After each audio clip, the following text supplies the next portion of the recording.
Olá, eu sou Isabel Zua, sou atriz, vou conversar com o Daniel no podcast VHS e faço a personagem Teresa Vitória no filme O Agente Secreto de Kleber Mendonça Filho.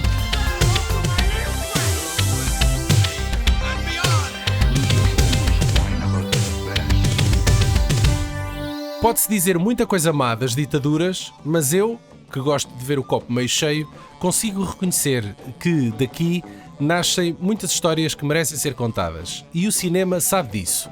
O Brasil, por exemplo, tentou em 2 anos fazer a dobradinha dos Oscars. No ano passado com Ainda Estou Aqui, de Walter Salles, e agora com O Agente Secreto, de Kleber Mendonça Filho. Ambos 2 dramas passados nos anos 70 e que lidam com os resultados da ditadura militar. No elenco está Isabel Zua, atriz portuguesa, que interpreta aqui um pequeno papel com quem vou conversar já daqui a pouco. Por agora, damos as boas-vindas ao Miguel Ferreira, que considera este Agente Secreto um dos seus favoritos dos últimos anos. É verdade, confirma-se. Boa. Aliás, foi o meu filme favorito do ano passado. E sim, será. Tu ainda o viste no ano passado? Eu vi no ano passado, sim. No ano passado. Ele estreou. Sim, vi o ano passado. Mas e viste-o em sala? Vi-o em sala. Eu coloquei-o na lista de melhores do ano passado, foi porque o vi em 2025, sim. O filme estreou no Le Fest em novembro, 7 de novembro do ano passado.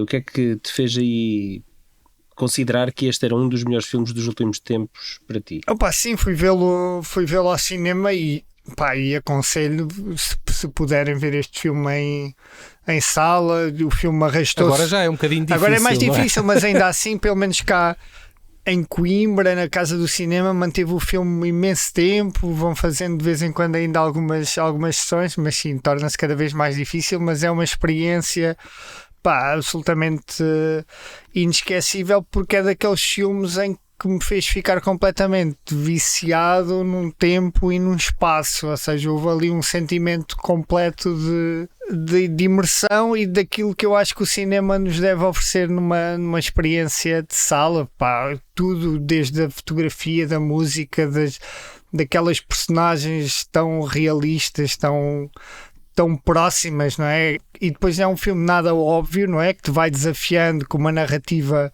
muito diferente e é quase um puzzle que nós vamos montando e foi um filme que me foi deixando cada vez mais espantado, momento atrás de momento, género atrás de género. É um filme também que cruza muitas dinâmicas e muitos géneros e depois acaba por ser um filme que eu acho que é uma homenagem belíssima às nossas memórias enquanto miúdos que íamos aos cinemas e aos espaços que deixaram de existir, não é? E essa noção de nostalgia que cada vez me afeta mais enquanto cinéfilo, custa-me cada vez mais gerir a nostalgia e os espaços onde eu frequentava e onde eu vi os filmes da minha vida, e acho que o filme retrata também muito isso, não é? Especialmente depois numa cena final também muito bonita.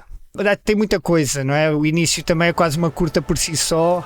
Acho que há tanta coisa neste filme e tanta coisa que podemos conversar. Acho que é mesmo ali um festival, um verdadeiro festival de cinema. E depois o filme tem isso, não é? O filme chama-se Agente Secreto e acaba por ser uma coisa, se formos à espera de um filme de espionagem, saímos um bocadinho defraudados. É um filme muito diferente. Nope. Muito bem. Isso aqui é o edifício ao fim. Olha, seja bem-vindo aqui no nosso prédio. Quer vir aqui me conhecer. Oxe, a gente dança duas. Em pleno carnaval, entre a perseguição política e o insólito de uma perna cabeluda, Wagner Moura é Marcelo, um nome falso para um professor universitário que foge de São Paulo para o Recife, à procura de um refúgio. Quando chega, Dona Sebastiana, a alma da casa, recebe-o de braços abertos. Ela está habituada a receber refugiados. Marcelo tenta reconstruir a sua vida após a morte da sua esposa e reencontrar o seu filho, mas percebe que a sua vida, corre perigo. Anos mais tarde, Flávia, uma arquivista, gravação após gravação, cassete após cassete, tenta reconstruir os passos e o puzzle da história de Marcelo. É ela que nos narra o desfecho. A narrativa tem como pano de fundo a ditadura militar brasileira entre 1964 e 1985. E a história de Marcelo é o espelho de tantas outras e outras tantas que deste lado do oceano só viram a luz do dia depois da Revolução do 25 de Abril em 1974. Conseguiste, e não é fácil, fazer sinopse deste filme. Eu não vi em sala e tive uma experiência semelhante à tua, Miguel. É muito fácil nós embranharmos na história deste filme. Tem muita coisa a favor dele, especialmente a escolha estilística de contar esta história. Nós não percebemos que estamos a ver uma história através de um olhar de alguém que está a ouvir umas cassetes, não é? de gravação, e é assim que nós vamos sabendo pedaços desta história, e só mais tarde é que nós percebemos que é a partir dessa visão que nós vamos sabendo os pedaços desta história e o enredo. E estas viagens aqui temporais fizeram-me ter ainda mais interesse e ter ainda mais atenção. E depois o filme tem 2 horas e tal, tem mais de 2 horas e meia, e o tempo passa a voar. É verdade. A fotografia, gostei bastante da fotografia, o ritmo, da crueza e da violência latente. Ou seja, não é um filme violento, há apenas uma sensação de violência iminente, perigo, que cria ali um build-up até à tentativa de assassinato do Marcelo, que para mim fez-me recordar o Taxi Driver, até aquele momento em que o Robert De Niro vai à casa de prostituição e aqueles tiros no rosto é o Taxi Driver. Aquilo foi, e para mim foi altamente inspirado no Taxi Driver, aquela cena, e está muito bem embrulhada aquele culminar. Tu começaste por dizer que é um filme que nos agarra logo desde o primeiro momento. Eu tive alguma dificuldade. A mim, eu vou-te dizer, foi a cena logo da gasolineira no meio do nada com um cadáver ali no chão. No início, sim. É verdade. É uma excelente cena que define logo o tom do filme, não é? Uma aparente normalidade, enquanto o perigo e a violência estão mesmo ali ao lado. Parece muito western, não é? Também um bocadinho. Aquilo estava-me ali, para mim era reminiscente de uma mistura, de um mix entre irmãos Coen e Robert Rodrigues. Se é que isso é possível. É uma excelente cena, mas depois o filme faz de propósito e diz: vamos trocar aqui as voltas ao espectador e vamos andar com o tempo para a frente e para trás. Não vamos entregar as motivações destas personagens logo de bandeja, vamos servindo ao espectador este puzzle desmontado e o espectador é que tem que ir montando as coisas. E eu admito que ali durante a primeira meia hora estava um bocadinho confuso com tudo aquilo, a tentar encontrar ali algum sentido. Mas fiquei logo agradado com este Brasil dos anos 70, que é muito diferente do Brasil que nos chega hoje, mais polido, novelas. Eu não sei quanto a vocês, mas a imagem que eu tenho do Brasil é calor, samba, tudo, os excessos, aquela parafernália toda, e esta visão quase romântica desta época, daquela época, apesar de estarem a viver sob uma ditadura, dá um Brasil que eu não conheço e dá-me a ideia que os próprios brasileiros estão ainda com o efeito de nostalgia dessa época, de ser também um país diferente. Eu não sei se isto é verdade ou não, mas com este filme e com o filme dos Oscars do ano passado, Ainda Estou Aqui, parece que o cinema do Brasil que eu tenho consumido agora mostra-me um Brasil diferente que a internet e as telenovelas mostram, e isso é curioso. O filme vai avançando e eu aos poucos fui gostando mais e mais daquilo que estava a ver, embora admitindo não perceber totalmente, sentir que existiam muitas pontas soltas. Fui-me embranhando naquela história porque os personagens são super naturais, as interpretações, as conversas, a forma de caracterizar os ambientes em que nós estamos é tudo tão realista, soa-nos tanto a real que eu deixei-me levar por esta história. A dona Sebastiana é desarmante. Eu julguei que ela não era uma atriz. Foi como eu. Não sei se é. Eu não sei se é. Atenção, eu continuo a não saber. E praticamente que não é. Vocês sabem da história? Não sei, mas conta lá. Não, conta. Esta senhora era uma figurante de um outro filme do Kleber Mendonça. Ok. E era uma figurante, percebes? Ela nem sequer era atriz. Eles lá na rodagem do filme gostaram tanto desta senhora que, pronto, o contacto ficou feito E agora, passado estes anos todos, quando houve aqui esta oportunidade de ver esta personagem, eles foram buscar esta senhora. Opa, e muito bem. Se vocês forem ao IMDb dela, ela tem tipo 1 ou 2 filmes, ou nem isso. Não, mas e foi muito Acho bem que é mesmo escolhida. só Pá, este. este casting foi brutal. É pá, assim, quando ela aparece, eu fiquei sim. logo doido. Tipo, mas o que é isto? Yeah, Quem são estas pessoas? é Isto não desarmante, podem ser desarmante. atores. É uma loucura. É, Aquilo tem esse tinha ali lado quase uma documentário, não é? aura costurica, de alguma Também, forma. sim. Ela fez agora anúncios para os Oscars e tudo. Ela ficou super famosa.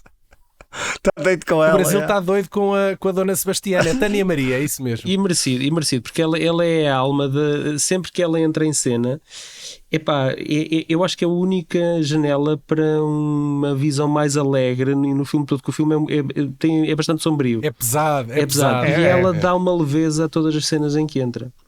Sim, Então, e uma humanidade, não é? Dela ser um bocado ali a matriarca também de todas aquelas pessoas Daquele que estão grupo ali de- juntas, não é? E vocês conseguem nem imaginar ela quando diz que viveu 7 anos em Itália e que fez 30 por uma linha em Itália? Vocês conseguem imaginar a forma como ela conta, pelo menos é Completamente, credível. Mas tu depois olhas para a fisionomia dela e custa um bocado a encaixar. Frágil, não é? Sim. Eu gosto quando ela introduz lá outra vizinha ao Wagner Moura, ao personagem dele, não é? Que ela diz logo, começa, olha que ela é solteira, e não sei o quê. Está disponível. Eu digo tudo. Disponível para amar. Está Põe disponível logo para tudo em amar. pratos limpos e eu vejo ali uma velhota típica portuguesa destas também Casamenteira. sem filtros, Sim, né? sim, completamente. É muito bom. Agora, houve aqui algumas coisas que eu não gostei neste filme, pá. Eu Então. estava Ai, preparado, olha. eu estava preparado para amar este filme até ao fim, mas epá, não gostei nada da cena do ataque da perna cabeluda no parque. Não Nada. gostei. Não digas isso, Paulo. É verdade, não gostei. E não gostei. é logo a nossa Eu convidada que vou-vos conta dizer. essa história, ou que narra. Vou-vos dizer. Então, mas pronto, ainda bem que temos visões opostas. Porque o filme, Sim. e se isto fosse um filme do Peter Jackson, tipo anos 90, anos 80, epá, eu estava em linha e em sintonia e vamos lá, espetacular. Agora, nesta história que estamos a ver, super credível, super, epá, Achas que sobressai, salta à sobressai vista, não é? demasiado Sei. por 2 motivos. Os efeitos visuais não estão no ponto. Descredibiliza bastante a cena. Aquilo é Não sei se não é propositadamente propositado, tosco, é sim. quase stop motion. É. Não sei se é propositadamente tosco. A história é no Foi a gozo. sensação que me passou. Eu interpretei que a história é gozo, como é óbvio, porque Claro, naquilo Porque não, há Aquilo Isso era um está a muito contar a urbano história. da altura, né? obviamente a cena eu não acho que esteja bem executada e isto retira-me do filme. Pronto, mas isso eu aceitei bem, olha. isso é uma Eu cena. aceitei muito bem essa sequência. Já agora, deixa-me dizer, tu sabes qual é que é a história da perna cabeluda? Na altura da ditadura no Brasil, os jornais habitualmente passavam pela censura e eram-lhes riscados uma série de artigos noticiosos Sim, que eles tal tinham. como em Portugal. E os jornais começaram a arranjar estratagemas. Ok, isto está censurado, mas nós vamos deixar que toda a gente note que alguma coisa aqui foi censurada. E cada jornal adotou um estratagema diferente. Um colocava receitas de não sei quê. Começou a colocar artigos extremamente recambulescos, tipo o jornal O Incrível. Ok. Porque de repente sai um artigo sobre a perna cabeluda. Ok. Que eram coisas tão fora que toda Sim. a gente percebia que aquilo não podia ter Ok. acontecido. E então essa história da perna cabeluda começou a ter Repercussões. continuidade. Ou Exatamente. seja, Crescendo. as pessoas, já toda a gente queria ver qual é que era a próxima notícia da perna cabeluda esta semana. O Cineclube Gandra Bairrada, do qual eu faço parte, nós exibimos recentemente um filme aqui inserido num festival literário na Mialhada, que é o Lápis Azul, que são 2 filmes do Rafael Antunes, em que um é um documentário e o outro é uma ficção sobre o mesmo tema, que é o Lápis Azul. Tanto um como o outro, as 2 obras chamam-se Lápis Azul. E é a visão sobre a mesma temática e que é o lado da censura. O documentário é sobre quem sofreu essa censura na pele, e temos ali vários antigos presidentes da República e vários escritores, jornalistas, E a parte de ficção é o lado do sensor, dos sensores. As estratégias também que se arranjavam para fazer passar a informação.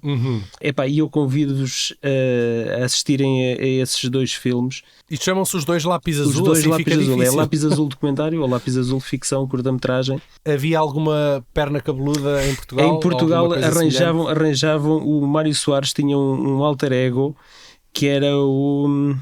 Deixa-me cá ver se eu me recordo. Há muitas histórias giras ali, tanto no documentário como na ficção. E agora estamos perto do 25 de Abril. É sério, vale a pena ver. É apropriado. Sim, e é uma visão diferente desta temática que eu, por acaso, já consumi bastantes filmes da temática e ainda não tinha visto este tipo de abordagem. Voltando aqui ao filme, outra cena que para mim só não fez este filme ser estelar foi precisamente o fim que o Miguel adorou como sendo uma cena bonita. A cena em que a Flávia vai à procura do filho do Marcelo para lhe dizer que tem os dados, tem toda a informação sobre o destino do seu pai. Para mim não foi credível a indiferença com que ele recebeu essa notícia. Eu acho que qualquer filho, ainda por cima, tendo em conta o que aconteceu, teria uma curiosidade nata em querer saber o que é que teria acontecido naquela época, o que é que aconteceu. E ele tem logo à partida um afastamento, um desprezo, um desprendimento. Sim, nota-se que ele quer à força não saber, não é? E isso para mim é contra a natura. Mas eu acho que estás a ver isso pelos teus olhos pessoais, não é? Como é óbvio, eu não posso ver através dos olhos de mais ninguém. Pronto. Mas eu acho que é uma curiosidade que qualquer pessoa quereria. Acho que seria natural. Sim, mas repara, aqui é intencional. Eu acho que é óbvio que eles nos estão a querer mostrar que esta pessoa não quer saber. E não quer saber por alguma razão que não nos é explicada. Não sei se vocês têm alguma interpretação. Por que razão é que ele não queria mesmo saber? Sim, então explica-me lá porquê. Qual é a tua visão? Eu não sei. Mas o filme tem um bocado este tema do esquecimento. Sim. Não é? Que é, as pessoas esquecem o passado, estas histórias do que aconteceu na ditadura estão a cair no esquecimento.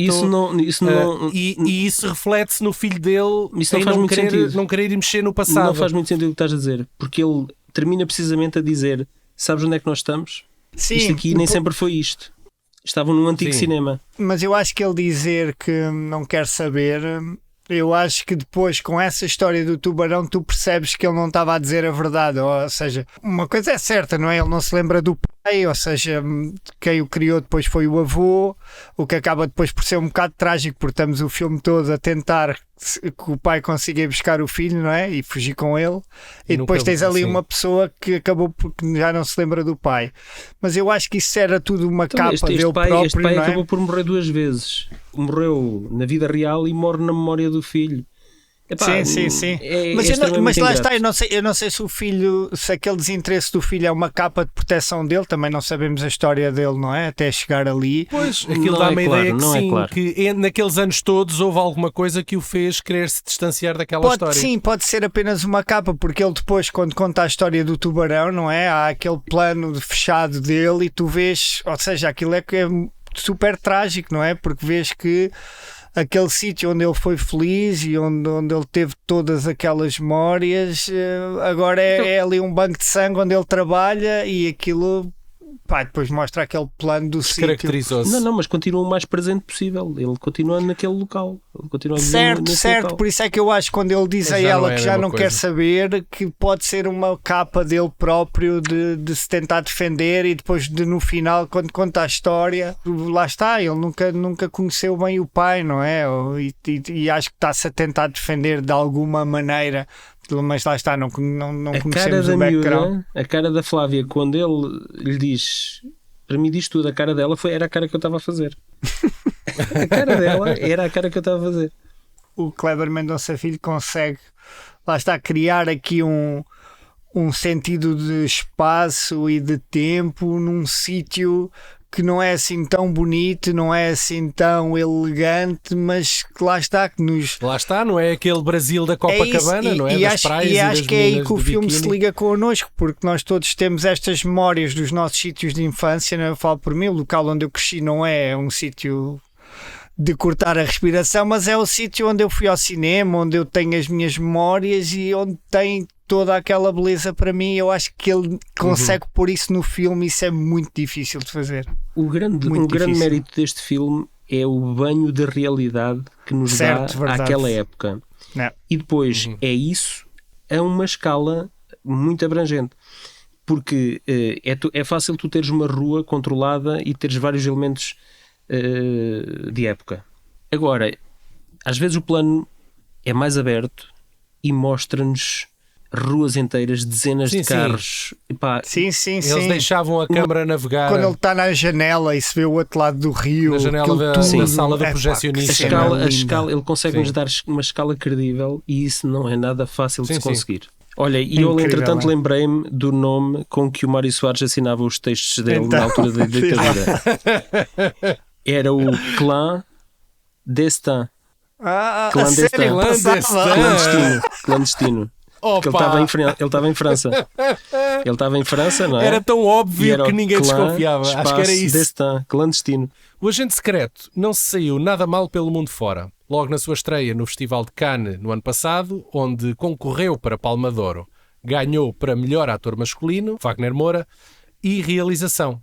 Depois disso, brilhou nos Globos de Ouro ao ganhar melhor filme estrangeiro e melhor ator, para compensar não ter ganho nenhuma das 4 nomeações que teria depois nos Oscars.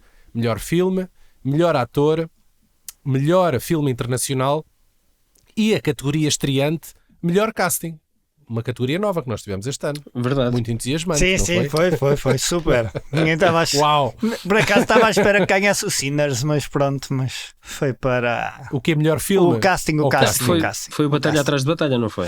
Ganhou o casting também, sim. Foi, já nem sei. Sim, eu acho que foi.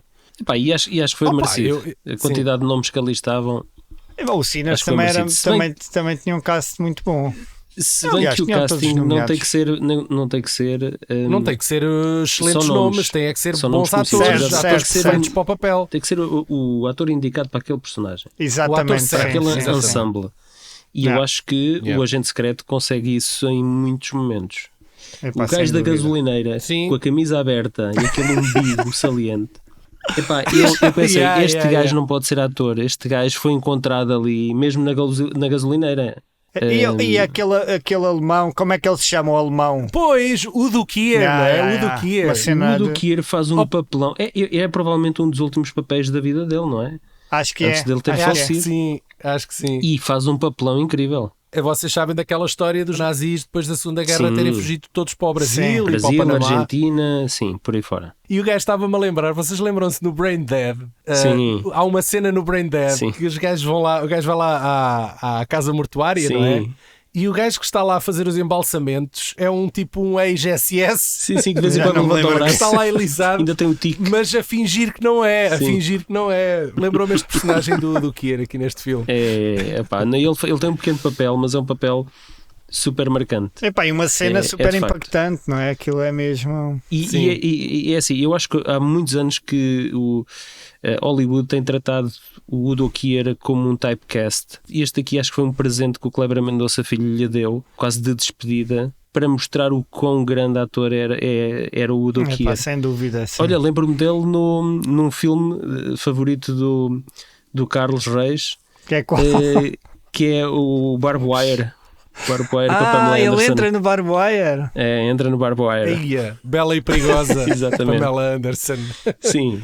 Ok, muito bem. Então, e olhem, sabem quem é que também fez parte do casting do Agente Secreto? A nossa convidada. Foi precisamente a nossa convidada, Isabel Zoá, ou Zua. Descobri quando gravei esta conversa que podem pronunciar o nome da Isabel, o sobrenome de duas maneiras. Filha de pai guineense e mãe angolana, Isabel Zoá é uma atriz e performer a viver em Loures, que nos últimos anos tem saltado entre Portugal e Brasil. Tem já uma longa carreira no cinema, onde habitualmente interpreta personagens afrodescendentes ou ligadas a questões de identidade. É precisamente o caso aqui em O Agente Secreto, em que faz de Teresa Vitória uma angolana exilada em Recife e vizinha do personagem de Wagner Moura. A conversa que vão ouvir agora foi gravada pouco tempo depois de Isabel regressar da cerimónia dos Oscars e a seguir voltamos aqui ao Miguel, que nos quer recomendar a todos um documentário. Não é verdade? Confere. Isabel, muito obrigado por nos dispensar aqui este bocadinho para conversar connosco. Obrigada eu pelo interesse.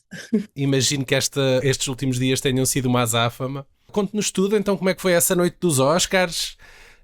Quem é que conheceu? Foi a primeira vez, imagino, ou não? Foi a primeira vez, sim, numa cerimónia da Academia. Foi super divertido, estávamos numa trupe muito boa, éramos 30 da nossa delegação do filme.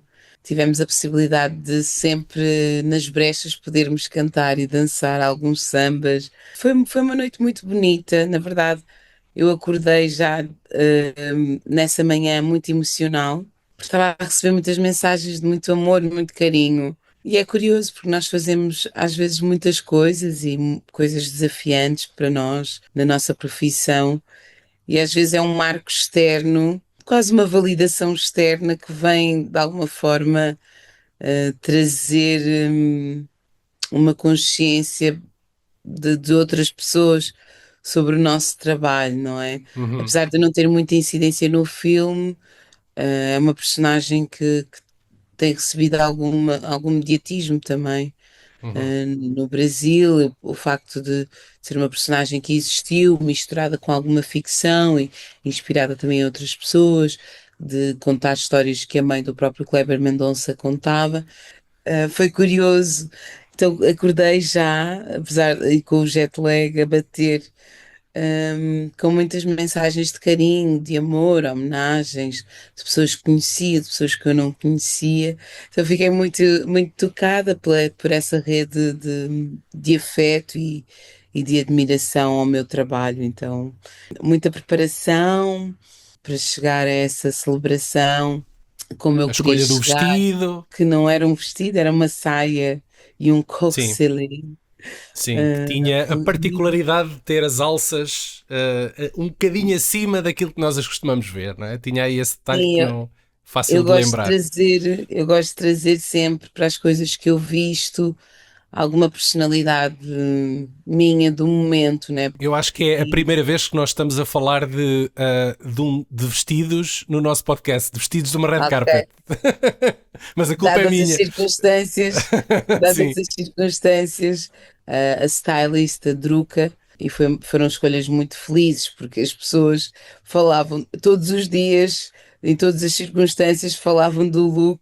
Então, Isabel, vamos voltar atrás. Qual é que foi o processo de casting? Sabemos que é baseado numa personagem real, portanto era uma personagem não, uma pessoa real Uhum, que o realizador conhecia. uhum. Já havia ali alguma ligação contigo pelo facto de estar ligado a Angola também, não era? Era uma personagem angolana, se não estou em erro. Angolana. Porquê é que eles vieram a Portugal buscar uma atriz? Explica-me como é que tu apareceste aqui em cena, neste projeto. Eu trabalho no Brasil desde 2010 e tenho essa relação Certo. com o Brasil e, na verdade, tenho feito muitos filmes, cinema de autor, comecei a 11, fazer no 11 filmes Brasil. brasileiros, tenho aqui a nota, 11 filmes brasileiros no Eu teu acho que currículo. são mais, A 11 estão sério? no MDB ou assim. Eu estou a contar as longas metragens só, atenção. Há as longas-metragens, Sim. sim. Há Já tens curtas-metragens que para mim acumulado são muito milhas com a importantes. TAP. Tens acumulado milhas com a TAP à vontade. Algumas, sim, mas eu morei no Brasil mesmo, residente, e não tive processo de casting para este filme, foi um convite. Eu estava a terminar aqui o longa-metragem do Bernardo Lopes, Uhum. que é um realizador português, e é o primeiro longa-metragem dele. E era o meu primeiro dia de folga, fui para a casa da minha mãe comer e ficar no sofá e ligaram-me do Brasil a perguntar se eu teria possibilidade de ir no dia seguinte para o Brasil. Já tinham começado as filmagens e queriam Uhum. que eu integrasse o elenco do agente secreto do Kleber Mendonça Filho. E eu, sim, mas depois disse, qual é a minha personagem? Porque eles estavam reticentes se eu iria aceitar fazer uma personagem com pouca incidência. Certo, é Eu verdade. disse, Sim, já tinhas dito há pouco que é uma personagem secundária, a tua, portanto ela aparece talvez em 2 cenas ou 3, qualquer coisa assim sim, do sim, género, mas aparece numa das cenas mais marcantes, pelo menos para mim no filme, porque é quando todo o elenco está reunido ali no abrigo e acontece uma espécie de terapia de grupo em que cada um dos elementos partilha um bocadinho da sua vida e porque é que estão ali. Depois de ter visto o filme, eu não achei que a incidência tivesse alguma relevância para a personagem, e acho que todas as participações são especiais no sentido de aglutinarem, adensarem, aprofundarem mais a personagem principal, o nosso protagonista, feito por Wagner Moura. Entre silêncios e coisas ditas, a minha personagem e as outras personagens que aparecem, elas têm uma função, e acho que foi o que eu falei com o Kleber e depois com os montadores, que é uma montagem muito democrática, porque dentro daquilo que nós filmamos e dentro da potência que aquilo traz, nós somos todos protagonistas das nossas próprias cenas.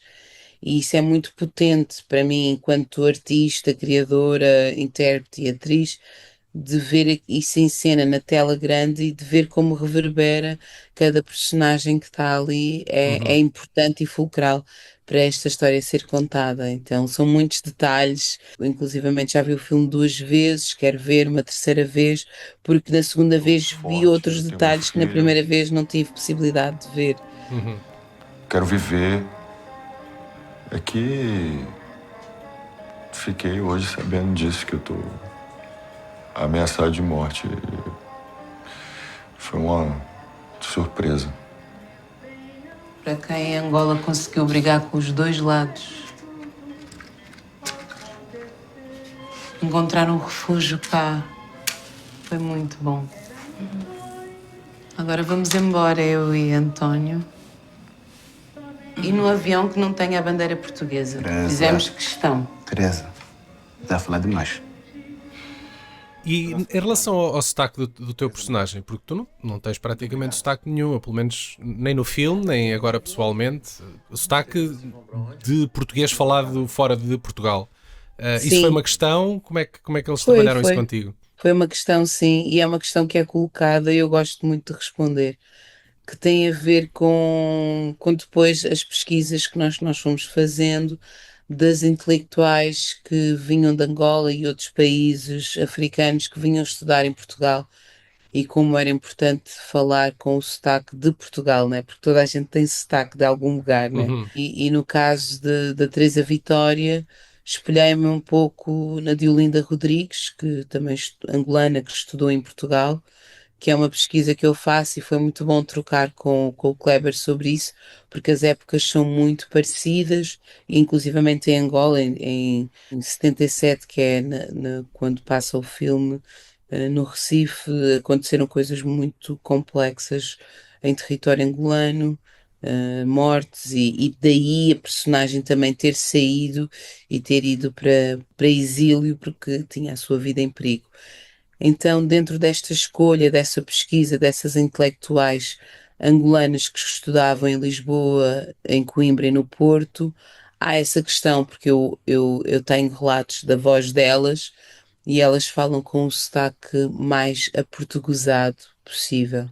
Então foi essa a escolha do sotaque da minha personagem, da Teresa Vitória. Outro aspecto que o teu personagem levanta ali no filme é a história da perna cabeluda, que eu adoro. Que é uma história que a mãe do Kleber contava também, e lia. Pois, eu estive a ver. Indignada. Sim, eu estive a pesquisar na net e descobri que é uma história real. E por acaso tem um pormenor interessante, que aquilo era durante a ditadura no Brasil. A imprensa, um bocadinho farta do lápis azul e da censura, começava a arranjar estratagemas para de alguma forma denunciar a censura de forma dissimulada. E é precisamente contigo a contar esta história que o filme é entrecortado por uma das sequências mais divertidas do filme. Aquilo já estava no guião? Já sabias que aquela sequência ia acontecer? Já. Era a cena da minha personagem. Todos os personagens têm uma cena. O primeiro no posto de gasolina, com um morto ali e a polícia a chegar e o carnaval a acontecer e os cães a vir.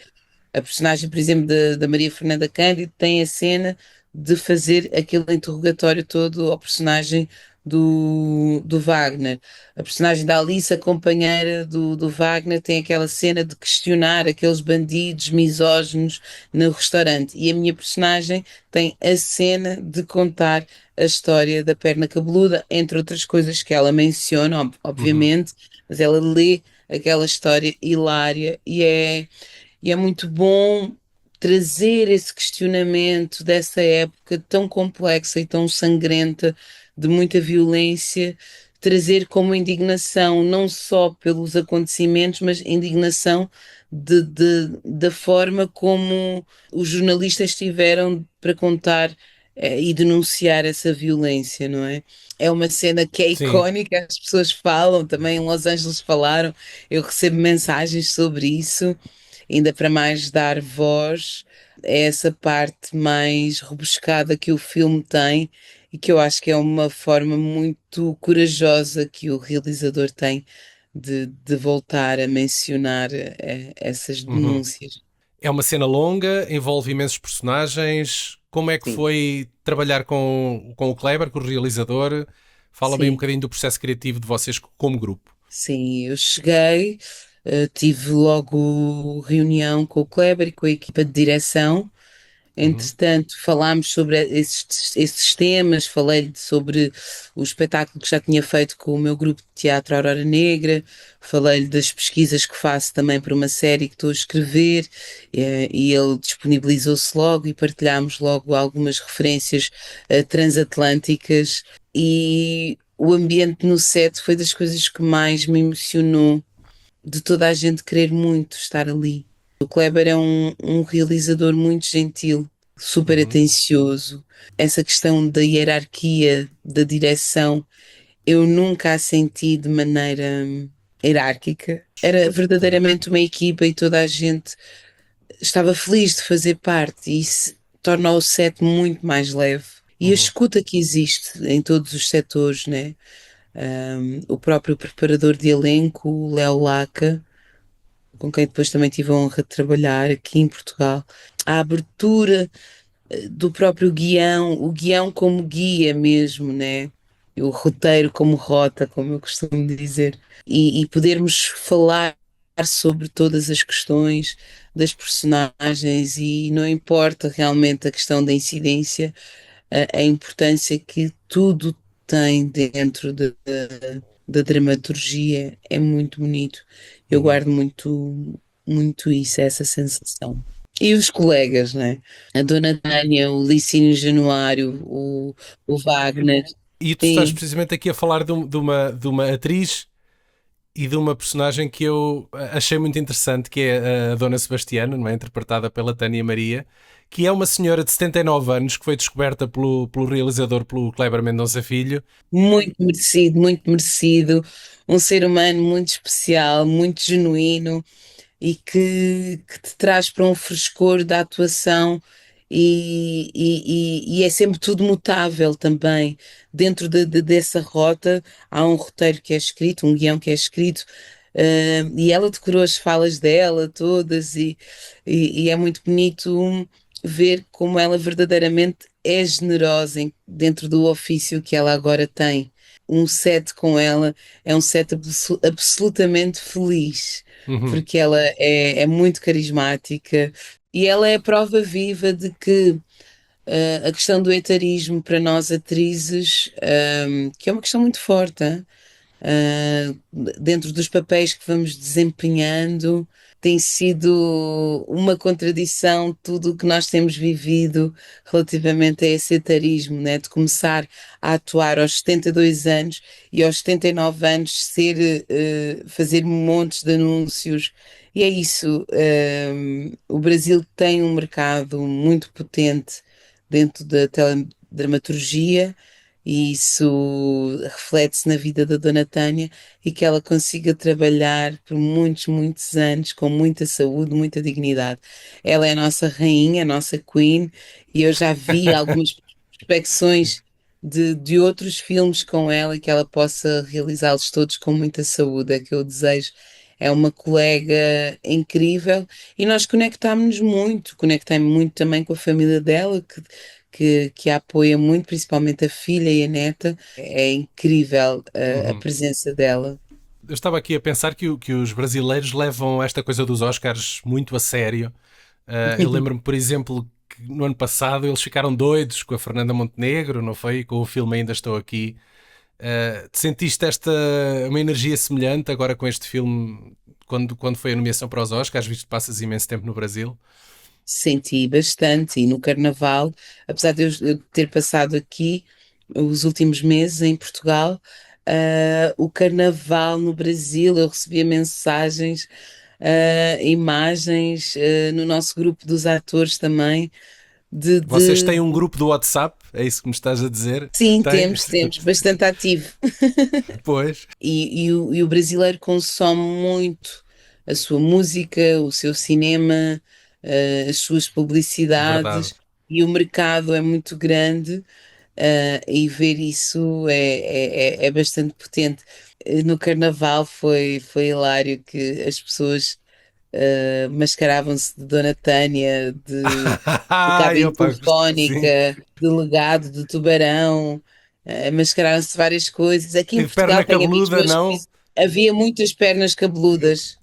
Depois a t-shirt da Pitombeira também, que ficou muito conhecida, que é usada pelo Wagner Moura também. E as pessoas pedem todas spin-offs, pedem spin-off da personagem da Teresa Vitória, da Tânia Maria, da Dona Isso era, Sebastiana, sim, e pedem spin-offs de muita dos gente, personagens, assim, claro. muitos Ainda para mais se o filme é personagens. dos anos 70, até seria giro ver onde é que estas pessoas vão parar nas décadas seguintes, por exemplo, não é? Isabel, olha, eu estive aqui a ver o teu percurso no IMDb e reparei que há aqui uma linha condutora. Tu tens imensos filmes que são muito ligados à ancestralidade, à questão da identidade, do colonialismo. O que eu vou perguntar é se tu tens interesse em explorar também outros géneros. Por exemplo, o cinema de terror, quem sabe? Onde é que Já gostarias de ir fiz, a seguir? Qual? já Qual é que fiz foi? As Boas Maneiras e o Nó do Ah, Diabo. boa, ok. As Boas Maneiras, sim, pois esse é talvez dos filmes do teu percurso mais conhecidos, não é? Um filme brasileiro. Sim, ele é um filme que tem uma coprodução francesa, e ele, por Uhum. exemplo, em França teve em mais de 106 salas durante algum tempo, deu-me imensos prémios também no Brasil e fora dele, e foi um filme com bastante expressão, sim. Ok, Há então o outros filmes. terror também está na check. Já cumpriste a checklist do Tá, terror. tá, mas eu sou muito aberta a todos os géneros. Eu sou eclética, não só fisicamente, mas também intelectualmente. Atrai-me por vários géneros diferentes. Então este que Sim. vem, entretanto, está para estrear agora em Portugal, daqui a pouco tempo, o filme Projeto Global, do Ivo Ferreira. Eu Sim, sim, sim. ainda não vi o filme, vou vê-lo para a semana, por acaso, e reparei que tu tens aqui também um personagem. O que é que nos podes dizer acerca da tua participação aqui neste filme? Sim, é uma participação especial Uhum. também, onde a minha personagem é Zaira, ou Zaira, como queiram chamar, dependendo da pronúncia, é mulher de um capitão, mas a função dela não é só ser mulher, tanto que ela questiona isso. Ela é de origem moçambicana, e dentro das convivências com algumas parcerias do próprio capitão, ela questiona alguma misoginia, algum machismo e também algum racismo embutido. Então acho que é uma mulher que está ali apoiando o seu marido, o seu companheiro, mas também que toma a frente das coisas quando necessário. Excelente.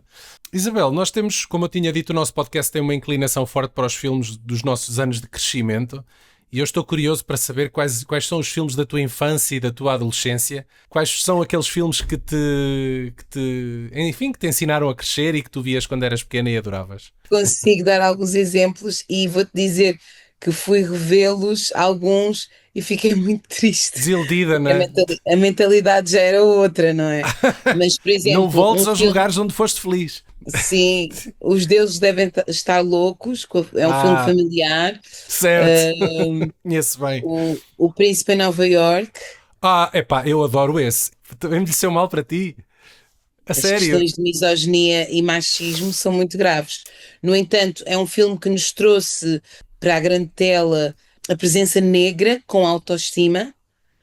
e isso trazendo uma referência afrocentrada, indo para os Estados Unidos, né, da América, é uma referência. Então nós víamos o filme em família, imitávamos o sotaque que eles faziam, o sotaque inglês com origem africana, né, do reino de Zamunda, Zamunda. ele Zamunda.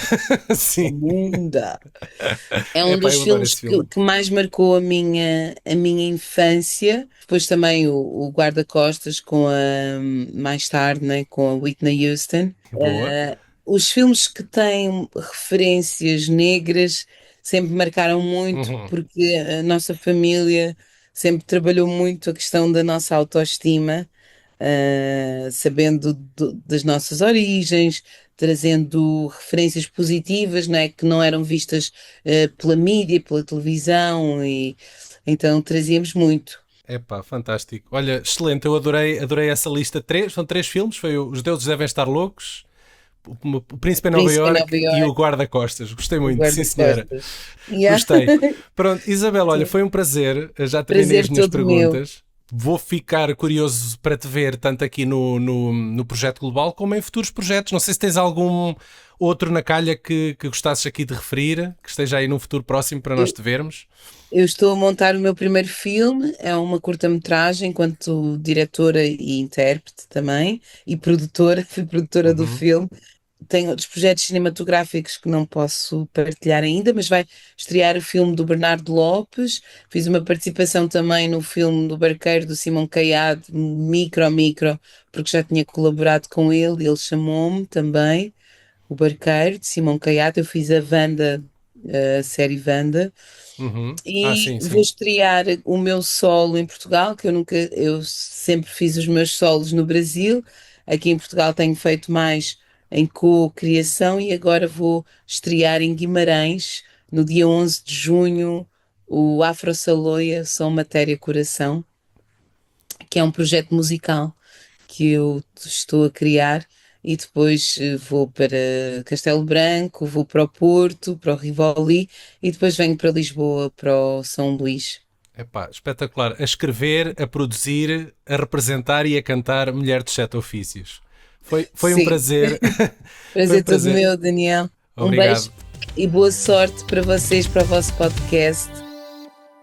Vocês repararam que no sururu que existiu agora, quando se soube que o Agente Secreto tinha sido nomeado para os Oscars, que andava imensa gente a rotular a Isabel Zoá como sendo a primeira portuguesa num filme nomeado para os Oscars? Sim. E eu a pensar, coitada da Maria de Medeiros, que é logo assim a primeira que me veio à cabeça. Sim. E mais Olha, haverá, não é? Se nós formos... O Love Actually teve nomeado para alguma coisa? Acho que não. Nem Querida Miguel, Aurélia, diz-me tu. acho que não. Nem Acho que não. música, a sério. Apesar de. Não, deixa cá ver. Love Actually Oscar. Agora fiquei com boa vontade de ir já ver não. um Love Actually agora a seguir, fogo. Olha, mas ganhou um BAFTA, pronto. Ganha um vá. BAFTA. A melhor performance para um ator num papel secundário para o Bill Nighy. Pois. Pronto, É o que se despe todo no fim. Já não é mau. Não foi nomeado para o Oscar. Há um documentário que o Kleber Mendonça Filho realizou. Eu disse bem o nome dele. Kleber Mendonça Disse, Filho, disse. sim. Que ele também realizou e que faz pandan com este filme, não é, Miguel? Pá, Foste tu que me sim, recomendaste, eu fui ver. faz aqui uma ótima double feature. É o filme anterior, que é um documentário que se chama Retratos Fantasmas, e é sobre a infância e juventude dele naquele sítio, em Recife. Ou seja, mostra também a história dele enquanto realizador, não é? Como é que ele começou os seus filmes em casa, no apartamento que ele tinha lá. O apartamento basicamente era o cenário para todos os primeiros filmes. Aquilo é adorável ver aqueles trabalhos de estudante Sim, e aquelas curtas. De miúdo. Imaginou que ele fazia com os amigos na galhofa. Sim. E isso está lá retratado. Mostra sim. a gênese toda dele, dos primeiros filmes, até passar depois para aquele grande primeiro filme dele, que acho que foi o Aquários, não é? Com a Sónia Braga, não é? Eu confesso que eu tenho um profundo desconhecimento. Eu nunca vi nada dele até agora, o Agente Secreto. Eu só tinha visto o Bacurau. Pois, são esses dois, Olha, na verdade, o Bacurau que também deram assim mais nas vistas. também tem o do Kier, que nós estávamos a falar. O Bacurau é assim muito distópico, também vale muito a pena. E depois fui ver este a seguir a ver o Agente Secreto, pá, e depois aquilo encaixa tudo umas coisas nas outras, porque tu vês, os cinemas, os sítios são os mesmos, os nomes, as histórias, vês personagens são inspiradas, por exemplo, no projecionista real com quem ele trabalhava, ele chegou a trabalhar no cinema, com quem ele se dava. E acaba por ser também uma história de amor aos sítios que já não existem e que outrora foram cinemas e salas de espetáculos e que estão agora a ser destruídas e ocupadas por outras coisas, e é o que nos aconteceu um bocadinho à história de todos nós, não é? Que deparámos. Isso agora está-me a fazer lembrar. Eu julgo que foi em Cannes. Cannes, volta e meia, convida alguns realizadores para fazer umas antologias, aqueles filmes de 1 minuto ou de 2 minutos, e eu julgo que foi o Walter Salles que fez curta também para uma dessas antologias de convite do festival, em que ele revisita precisamente uma sala de cinema antiga perdida lá no meio do Brasil. É ele a revisitar um sítio que era se calhar o cinema de referência da sua infância, e também há ali muito saudosismo em relação a estes locais, por isso acaba por ser reminiscente também. E eu estive a ver o documentário. Para já o que me espanta é a quantidade de material de arquivo que ele tem. Ele tinha que já ter em mente fazer uma coisa deste género, porque aquilo é uma quantidade absurda de material muito completo. Ele visitou os sítios, acompanhou a fase de degradação destas salas de cinema todas, filmou os sítios até com película, andou lá com a câmara dentro a filmar aquilo, a entrevistar as pessoas. É verdade. Tem muita coisa filmada também em camcorder, obviamente. É super completo. Sinto que isto teve que ser premeditado logo do início. Pois ele podia estar a filmar se calhar para outra ideia, e depois com as coisas todas juntas, não é? Talvez. Formou-se aquele documentário. Eu confirmo que é o Chacun Son Cinéma, e é o segmento, a curta dele, do Walter Salles, é a 8.944 km de Cannes. Ok. É o nome da curta. Mas é um cinema que ainda existe, ou é um cinema que já... Não, acho que já não é cinema sequer. Era o local onde foi o cinema. Não há nada de mais trágico do que nós estarmos num sítio, não é? Que foi um cinema, e isso acontece um bocadinho em Grândola, que era um cinema numa antiga biblioteca que já não existe, que agora é uma biblioteca nova, uma coisa completamente... E tu estás naquele sítio, saberes que ali estava uma sala, e saberes onde sala escura. Não, e saberes onde é que entravas e onde é que está, e agora está tudo... Aliás, durante o documentário ele fala precisamente numa sala de cinema gigantesca que depois foi transformada em centro comercial, e ele descreve isso tudo, a mudança de uma coisa e como aquilo lhe afeta. Quase. Quando tu tens a noção espacial de onde é que estava cada coisa, é absolutamente desolador. Antes de irmos embora, Miguel Ferreira, tu agora és duplo podcaster. Relembra lá onde é que as pessoas te podem ouvir. Então podem-me ouvir nas Nalgas do Mandarim e no podcast Cinema de Gêmeo, que é uma aventura a solo. Que voltou, sim, vai e vem. É como as nalgas do Mandarim. É sim, é isso. Quando temos a oportunidade e quando Mas vocês são umas nalgas marcianas, não é? Lá na Marte havia as 3 tetas, vocês são as 3 nalgas. Se tem 3 nalgas, tem 2 orifícios, é isso? Olha, uma boa pergunta, nunca pensava sobre isso. Tenho que falar com os meus colegas para livrarmos. Vocês nunca exploraram. Pronto, chegamos ao fim. Podem ir vestindo os casaquinhos e começar a sair. Lembro que estamos muito próximos do Prémios Curtas, que, tal como no ano passado, estamos a apoiar. Trata-se de uma gala de prémios atribuída exclusivamente a curtas-metragens portuguesas, e a 4ª edição acontece já no dia 11 de abril, e vamos saber tudo no próximo episódio do VHS. Que bom! Tchau!